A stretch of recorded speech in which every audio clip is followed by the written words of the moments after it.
to another important guest and dignitary, Janis Karklins, who is Assistant Director General of Communication and Information at UNESCO. He was previously the Latvian Ambassador to France, Andorra, Monaco, and UNESCO. He's also held several elected positions in the World Intellectual Property Organization, also in the leadership of the World Summit on the Information Society. Mr. Janis Karklins.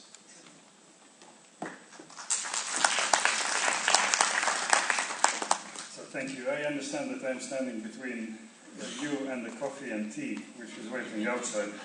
But nevertheless, I would like to maybe bring some international perspective to the very passionate call, Pan-African call for more freedom of expression, more access to information, more use of ICTs for sustainable development. Honourable Commissioner of African Union Commission, Honourable Vice Chancellor of Rhodes University, Excellencies, distinguished delegates, ladies and gentlemen. It is my pleasure on behalf of UNESCO to address you today here. As you may know, UNESCO is mandated by its constitution to promote the free flow of ideas by word and image. Within this mission, our support of free, independent and pluralistic media is grounded in the belief that it is fundamentally underpinning factor of democracy, dialogue and sustainable development. Furthermore, Africa is one of the two global priorities of our strategy for 2008-2013, gender equality being the other.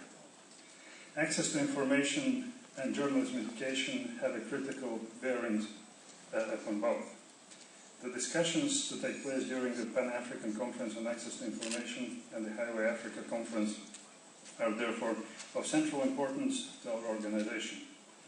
As we built upon a 20-year process that started with the adoption of Windhoek Declaration at UNESCO-sponsored seminar, it is an honor for me to take part in this event. In 1991, African journalists gathered at Windhoek to express their concerns and needs, setting standards that contributed to change the media landscape in the region and throughout the world. That meeting would also give the way to the proclamation in 1993 of World Press Freedom Day by the United Nations General Assembly. I hope our deliberations will be as fruitful as those back in 1991 and those resulting in the African Charter on Broadcasting in 2001. Ever since the Windhoek Declaration was agreed upon, freedom of expression and press freedom have been guaranteed constitutionally and throughout particular laws and regulations in a number of African countries. The African media sector has been increasingly plural. The first decade after Windhoek saw the expansion of media liberalization, as well as important effect to foster the transition from state to independent public service broadcasting. Also, community media are a key part of media pluralism in Africa. Moreover, the spread of internet, mobile and other information and communication technologies has brought unprecedented opportunities for the production, dissemination and sharing of news. In the past few years, initiatives at the national, regional and international level have also made possible a number of achievements in terms of access to information in Africa, yet significant obstacles remain. The number of countries in the region that have enacted access to information laws in line with international standards is still very limited, and the implementation of this type of legislation in those countries where it exists has run into notable difficulties. In this context, it is vital to create institutional and human capacities that can guarantee that governments adequately respond to public information requests and automatically make available key categories of information. This implies a sufficient allocation of financial resources as well as strong political will to move towards openness at all administrative levels and to avoid backsliding in regard to previously achieved progress. It also calls for the establishment of effective enforcement and monitoring mechanisms. Awareness about the right to access to information should be more widely expanded among the population at large and among specific groups, especially those who are marginalized or vulnerable. In our digitized times, there are also complex emerging challenges related to safeguarding freedom of expression, privacy, personal safety, and other legally protected interests that need to be addressed. Access to information laws and policies are inherently linked to democratic governance, empowerment, and development by underpinning citizens' informed participation in public processes, strengthening government's openness and responsiveness, expanding opportunities for journalism education, and contributing to combating corrupt practices. Enhanced flows of information can bring tangible improvements in terms of access to education, healthcare, and provisions of the basic public services in general. Consider the difference that the availability of critical information related to HIV and AIDS, income-generated opportunities, or protection against gender-based violence can make, for example. Access to information critically affects each and every African and can be seen as an instrument to achievement of each and every other their rights. As I mentioned, one of the principles that sustain the democratic system is citizens' participation in public affairs. That journals represent a vital pillar in this regard underscores the need to foster their professionalism and adherence to ethical standards. By improving access to and the quality of journalism education, newsrooms stand a better chance for being staffed by well-trained and critically minded journalists. Their reporting can help cultivate a well-informed citizenry, which is in turn likely to influence the processes of democracy and development of their societies. Moreover, by disseminating quality information, the news media strengthen accountability mechanisms. In line with these premises, UNESCO is undertaking efforts to nurture excellence in African journalism education by supporting institutional capacity, curriculum development, and networking, among other actions, and particularly through the International Programme for Development of Communication.